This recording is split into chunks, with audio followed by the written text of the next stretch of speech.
Welcome to Future Point. Once again we are going to start a new question और यहाँ पे इस particular question में हम जो नई चीज़ सीखने वाले हैं, जैसे हम सर्कल की सीरीज पूरी कंप्लीट करने वाले थे, उसमें ये क्वेश्चन है। ये एग्जाम्पल का क्वेश्चन है आपकी बुक का, एनसीईआरटी का, बट जनरली ये क्वेश्चन बहुत डिफिकल्ट लगता है स्टूडेंट्स को, क्योंकि इस क्वेश्चन में जो सोल्यूशन बुक में दिया है वो बहुत टिपिकल टू अंडरस्टैंड है। क्योंकि इस क्वेश्चन में सर्कल का कॉन्सेप्ट तो यूज हो गई, बट साथ में ट्रायंगल की सिमिलैरिटी का भी कॉन्सेप्ट यूज होता है। तो वो दोनों कैसे कंपोज होते हैं, कैसे यूज किया जाता है, दोनों को मिक्स करके वो समझ नहीं आता है स्टूडेंट्स को। तो मैं सिंपल वे में समझाऊंगा आपको कैसे हम यहाँ सिमिलैरिटी भी यूज करेंगे और सर्कल का कॉन्सेप्ट भी यूज करेंगे। इस क्वेश्चन के साथ हम एनसीईआरटी के सारे क्वेश्चन कंप्लीट कर चुके होंगे। देन हम मूव करेंगे थोड़े से एक्स्ट्रा पैटर्न के क्वेश्चन में नेक्स्ट वीडियो में। तो इसके पहले भी हमने वीडियोस तैयार किए हुए हैं जो एनसीईआरटी बेस्ड है, सर्कल के क्वेश्चन है। मेक श्योर वो वीडियोस अच्छे से देखिए, सॉल्व कीजिए। ये एग्जाम ओरिएंटेड सीरीज चल रही है। डेफिनेटली इस पर्टिकुलर सीरीज में से आपको एग्जाम में क्वेश्चन मिलेंगे ही मिलेंगे। Okay, so now move to the question. Question क्या है उसका डायग्राम मैंने ऑलरेडी बना लिया है ताकि हम टाइम बचा लें। क्वेश्चन रीड करते हैं, ठीक है। क्वेश्चन है PQ is a cord of length 8 centimeter of a circle of radius 5 centimeter। तो PQ एक कॉर्ड है जिसकी लंबाई 8 सेंटीमीटर है, जो एक सर्कल के अंदर है। दूसरी बात, उस रेडियस की बात की गई, जो सर्कल की रेडियस है वो 5 सेंटीमीटर की है।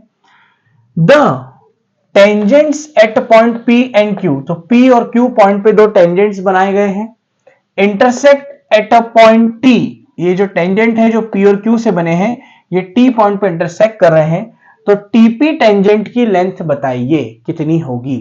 तो डायग्राम से थोड़ा समझते हैं वर्ड्स को।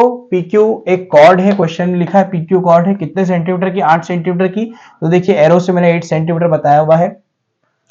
रेडियस 5 सेंटीमीटर दिए क्वेश्चन में, तो मैंने रेडियस आपको दिख रहा है PO सेंटर है जनरली रहता है। तो OP और PO एक हमारे पास रेडियस है 5 सेंटीमीटर की।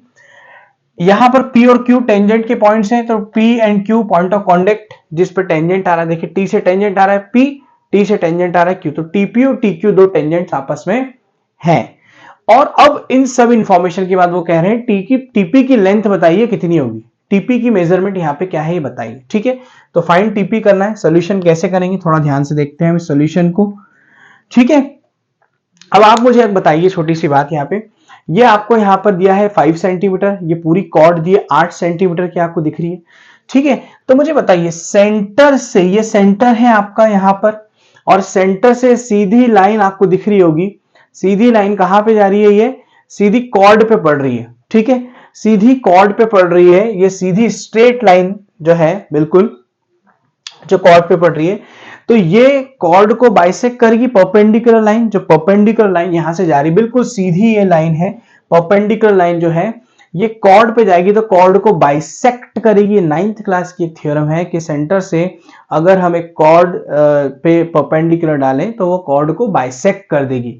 तो बेटा यहां पे अगर ऐसा होगा तो PR और RQ क्या हो जाएंगे, इक्वल हो जाएंगे। मतलब ये 8 सेंटीमीटर की है तो PR की लेंथ 4 सेंटीमीटर हो जाएगी और RQ की लेंथ भी 4 सेंटीमीटर हो जाएगी इस पर्टिकुलर थ्योरम के कारण से। तो हम यहीं से स्टार्ट करते हैं। यहां से हम देखें क्वेश्चन को लिख रहे हैं, तो PQ इज अ कॉर्ड है ना, PQ एक कॉर्ड दी है यहाँ पे, ठीक है। तो हम यहां लिखेंगे परपेंडिकुलर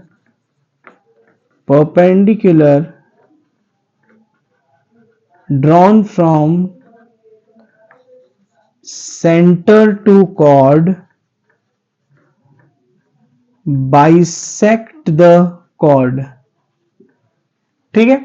बाइसेक्ट द कॉर्ड, ठीक है, ये कॉर्ड को बाइसेक्ट करता है। तो उसी कारण से बेटा OR जो है वो परपेंडिकुलर हो जाएगा किसके लिए, OR स्ट्रेट लाइन है, ठीक है, PQ के लिए, ठीक है। तो ये बाइसेक्ट करेगा तो बेटा PR किसके इक्वल हो जाएगा, यहाँ पे RQ के इक्वल होगा, वो होगा 4 सेंटीमीटर का होगा, ठीक है। 4 सेंटीमीटर के दोनों हो गए यहाँ पे।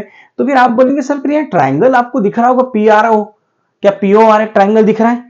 इन ट्राइंगल POR सभी को दिख रहा होगा, इन ट्राइंगल POR जो आर है एंगल उस पे हमने 90 डिग्री बताया है, परपेंडिकुलर लाइन ड्रॉ करिए, सेंटर से स्ट्रेट लाइन ड्रॉ कर दी हमने, बिल्कुल सीधी लाइन ये ड्रॉ करिए, हमने डेलिबरेटली ड्रॉ करी, इन्होंने दी नहीं ये लाइन, तो हमने सीधी लाइन ड्रॉ करी है, ठीक है, यहां पर जो बिल्कुल पॉइंट पे टच होके जाएगी, टेंजेंट पे बिल्कुल सीधी स्ट्रेट लाइन ड्रॉ होगी वो, ठीक है बेटा।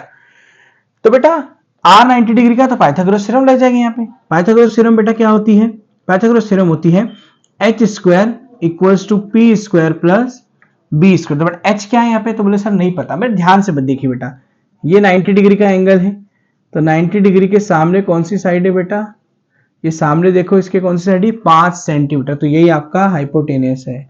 परपेंडिकुलर कितना बेटा, पी आर कितना निकाला बेटा आपने, 4 सेंटीमीटर, 4 का स्क्वायर। बेटा बेस कितना है, बेस आर ओ, बोले नहीं दिया सर, तो आर ओ का स्क्वायर लिख देते हैं। तो बेटा 25 equals to 16 plus R O का स्क्वायर। तो मुझे बताओ अगर मैं 25 में से 16 माइनस कर दूं तो बेटा क्या आएगा, मुझे बताइए आप क्या होगा, तो आएगा 9, 9 बराबर आर ओ का स्क्वायर है, तो 9 किसका रूट है बेटा, 9 है 3 का रूट, तो हेंस हमारे पास क्या आ गई बेटा वैल्यू, आर ओ की वैल्यू कितनी आ गई, 3 सेंटीमीटर, यहाँ पे आर ओ की वैल्यू आ गई बेटा, यहाँ पे दिख रही है आर ओ की लेंथ 3 सेंटीमीटर आ गई, ठीक है। अब हमारा मेन एम चालू होता है टीपी को फाइंड करने का। अब ध्यान से देखिएगा इसमें कैसे टीपी को फाइंड करना है। तो आपको दो ट्राइंगल्स के बारे में बताऊंगा, कौन कौन से ट्राइंगल है। एक आप देखें टीपीओ, पूरा ट्राइंगल आपको दिख रहा है, बोले हाँ सर दिख रहा है, बिल्कुल दिख रहा है, टीपीओ बिल्कुल दिख रहा है। दूसरा ट्राइंगल आपको दिख रहा होगा पीआरओ या पीओआर, ये जो छोटा ट्राइंगल है, वापस से मैं बताऊंगा कौन से ट्राइंगल है, ध्यान से। टीपीओ बड़ा ट्राइंगल, ठीक, दूसरा ट्राइंगल कौन सा बेटा, पीआरओ या पीओआर, ये दोनों ट्राइंगल आपको दिखाई दे रहे हैं, ठीक है। इन दोनों ट्राइंगल्स को हम सिमिलर प्रूव करेंगे और फिर हमारी टीपी की लेंथ यहां से फाइंड होगी। अब जैसे सिमिलैरिटी में जो हम ट्राइंगल्स लेते हैं तो उनकी एक सीक्वेंस प्रॉपर मेंटेन होना चाहिए, मतलब टीपीओ लेना है, टीओपी लेना है, टी या पीटीओ लेना है, क्या तरीका होगा इसका, तो मैं आपको समझा दूं कि कैसे इसकी सीक्वेंस को लिया जाता है, ठीक है। मुझे एक बात बताइए बेटा, ये सेंटर है, सेंटर से सीधी रेडियस गई किस पे, पॉइंट ऑफ कांटेक्ट पे गई, तो ये 90 डिग्री की होगी। ये मैंने पिछले जितनी भी वीडियोस बनाई है सर्कल में, उसमें बार बार इस थ्योरम का जिक्र किया है कि a line drawn from centre two point of contact is perpendicular. तो बेटा ये 90 डिग्री का होगा, एंगल पी कितने डिग्री का होगा बेटा, ये पूरा 90 डिग्री का होगा इस थ्योरम के कारण। ये आपकी बुक की थ्योरम है एक, ठीक है, रेडियस डाली, पॉइंट ऑफ कांटेक्ट पे 90 डिग्री का होगा। तो जब आप सीक्वेंस लिखेंगे यहाँ पे इन दोनों ट्राइंगल्स की, तो ध्यान से देखिए, मैं यहाँ पे पहले ही क्या करता हूँ, ये थ्योरम आपको लिख के बताता हूँ, जो है जिसको नहीं पता है वो ध्यान से देखे। देखिए मैं आपको यहाँ थ्योरम बता देता हूँ, जिनको नहीं पता है कि ये किस थ्योरम से मैं कॉन्सेप्ट 90 डिग्री का बता रहा हूँ। तो ये थ्योरम बेटा है a line drawn from centre two point of contact is perpendicular, ठीक है। इस रीजन से ये जो एंगल आपको दिखाई दे रहा है ये 90 डिग्री का होगा। कौन सा एंगल, टीपीओ एंगल, मैं लिख दूं टीपीओ 90 डिग्री का होगा, ठीक। तो बेटा अब कौन कौन से हम ट्राइंगल लेंगे जिनको सिमिलर प्रूव करना है, ध्यान से ना। इन ट्राइंगल अब कैसे मैं लेता हूं, देखो मैंने यहां पहले लूंगा टीपीओ, पहले लिखेंगे टीपीओ। एन ट्राइंगल कौन सा लेना है, दूसरा पीआरओ, पर इसकी सीक्वेंस क्या होगी, सीक्वेंस कैसे ले हम, सीक्वेंस बहुत इंपॉर्टेंट रोल पे करेगी। ओ पी आर लिखूं, आरओपी लिखूं या पीआरओ लिखूं, ठीक। तो आप ध्यान से देखिए बेटा, जो पी एंगल पी पे 90 डिग्री बन रहा है, ओ पी बीच में आ रहा है, वैसे ही ये जो छोटा ट्राइंगल है इसमें आर पे 90 डिग्री अगर है तो आर जो है वो बीच में आना चाहिए। सेकेंड थिंग बेटा, टीपीओ में भी ओ एंगल आ रहा है, वापस से टीपीओ में भी ओ एंगल आ रहा है और पीओआर में भी ओ एंगल आ रहा है। तो देखिए ये ओ एंगल यहां लिखा है थर्ड पे लिखा है ना, थर्ड पॉइंट मैंने ओ पे लिखा है, तो वैसे ही यहां पर भी पीआरओ में ओ पीछे होगा सबसे लास्ट में, ठीक है। फिर आप देखेंगे सर पी पे 90 डिग्री बन रहा है, वो बीच में आ रहा है, तो यहां आर पे बन रहा है, ये आर इधर आ जाएगा, तो अपने आप पी कहां चला जाएगा, पहले आ जाएगा। तो बोले सर आप ये क्या कर रहे थे, समझ नहीं आया। मैंने कहा बेटा सीक्वेंस बता रहा था मैं तुमको कि ओ ओ के इक्वल रहेगा, पी आर के इक्वल रहेगा 90 डिग्री, कॉमन एंगल, तो टी ऑटोमेटिकली किसके इक्वल हो गया, पी के इक्वल हो जाएगा। ये सीक्वेंस आप कल से यहां पे ओ लिखा है, कल से बच्चे ने पहले पे ओ लिख दिया, क्वेश्चन गलत हो जाएगा, कंसिडरेशन ही नहीं होगा। ये जो मैं पैटर्न कर रहा हूं this is called corresponding concept, कि अगर इधर ओ है और ये इधर ओ है तो ये कॉमन होंगे, पी 90 का है तो आर भी 90 का होना चाहिए। ठीक है, ये चीज ध्यान रखने की आपको। तो टीपीओ और पीआरओ को हम क्या लेंगे, यहाँ पे सिमिलर प्रूव करेंगे। कैसे प्रूव करेंगे ध्यान से देखते हैं। तो बेटा ये 90 डिग्री का, तो टीपीओ एंगल देखो जरा आप, टीपीओ एंगल का मतलब टीपीओ एंगल, और इधर क्या बन रहा है, पीआरओ। ठीक है, पीआरओ दोनों कैसे बेटा, ईच 90 डिग्री। ठीक, दूसरा बेटा ओ कॉमन है तो कैसे लिखोगे, टीओपी है ना, टीओपी इक्वल्स टू बेटा क्या है, पीओआर, यहां बनेंगे कॉमन एंगल। ठीक, तो बाय एंगल सिमिलैरिटी, ये दोनों ट्राइंगल क्या हो गए बेटा, टीपीओ जो है सिमिलर हो गया ट्राइंगल पी आर ओके, ये दोनों ट्राइंगल सिमिलर हो गए बेटा। अगर ये दोनों ट्राइंगल हैं सिमिलर तो बाय सीपीएसटी मुझे कमेंट करके बताइए सीपीएसटी का फॉर्म क्या होता है। ठीक है, बाय सीपीएसटी टीपी अपॉन में पीआर, देखिए मैं बिल्कुल जमा के चल रहा हूं, टीपी पर अपॉन में पीआर, पीओ अपॉन में आरओ और टीओ अपॉन में पीओ। ठीक है, अब हमें किस किस की जरूरत है, टीपी हमें फाइंड करना है।